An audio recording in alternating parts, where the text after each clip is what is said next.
এসময়ত বাজস্ব ঋষিয়ে এক যজ্ঞৰ আয়োজন কৰিছিল, য'ত তেওঁ নিজৰ স্থাৱৰ অস্থাৱৰ সকলো ধন সম্পত্তি দান কৰাৰ প্ৰতিশ্ৰুতি লৈছিল। তেওঁৰ পুত্ৰ নাচিকেতা সত্য আৰু জ্ঞানৰ প্ৰতি অনুসন্ধিৎসু শিশু আছিল। যজ্ঞৰ সময়ত নাচিকেতাই লক্ষ্য কৰিছিল যে দেউতাকে বহুমূলীয়া বস্তুৰ সলনি পুৰণি আৰু দুৰ্বল ৰোগীয়া গৰুবোৰহে দান কৰি আছিল। তেওঁ দেউতাকক সুধিলে, এই গৰুবোৰ দানৰ উপযোগী হয়নে? এনে বস্তু দান কৰাটো উচিত হ'বনে পিতাশ্ৰী? নাচিকেতাই চিন্তা কৰিলে, ময়োতো দেউতাৰ সংগতি, তেন্তে মোকো দান কৰিম। সেয়ে তেওঁ সুধিলে, পিতাশ্ৰী, তুমি মোক কাক দান কৰিবা?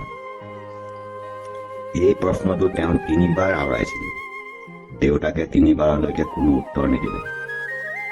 শেষত খঙত বাজস্বৱে ক'লে, মই তোমাক যমৰাজক দান দিছো। নাচিকেতাই দেউতাকৰ আজ্ঞা আৰু বচন অনুসৰণ কৰি যম লবলৈ বুলি ৰাওনা হ'ল। নাচিকেতা গৈ যমপুৰীৰ মুখ্য দুৱাৰৰ সন্মুখত থিয় হ'ল আৰু ক'বলৈ ধৰিলে, যমৰাজ, মই নাচিকেতা। মোক পিতাশ্ৰীয়ে যজ্ঞৰ দান স্বৰূপে তোমালৈ দান কৰিছো। সেইকাৰণে মই নিজকে তোমাৰ ওচৰত অৰ্পণ কৰিব আহিছো। মোক তুমি স্বীকাৰ কৰা। তেতিয়া দুজন দুৱাৰ পালে। দুৱাৰ খুলি ওলাই আহি ক'লেহি, যমৰাজ এতিয়া ঘৰত নাই। যমৰাজ অহালৈকে তুমি বাহিৰতে অপেক্ষা কৰিব লাগিব। নাচিকেতাই 3 দিন ধৰি অনাহাৰে থাকি যমৰাজৰ বাবে অপেক্ষা কৰি থাকিল। 3 দিনৰ পিছত যমৰাজ উভতি অহাৰ সময়ত নাচিকেতাক যমপুৰীৰ দুৱাৰমুখত লগ পালে আৰু তেওঁৰ পৰা সকলো কথা জানিব পাৰিলে। নাচিকেতাৰ দৰে এজন শিশু বালকৰ সহনশীলতা আৰু ধৈৰ্যশীলতাৰ গুণত আপ্লুত হৈ যমৰাজে তেওঁক 3টা আশীৰ্বাদ বিচৰাৰ সুযোগ দিলে।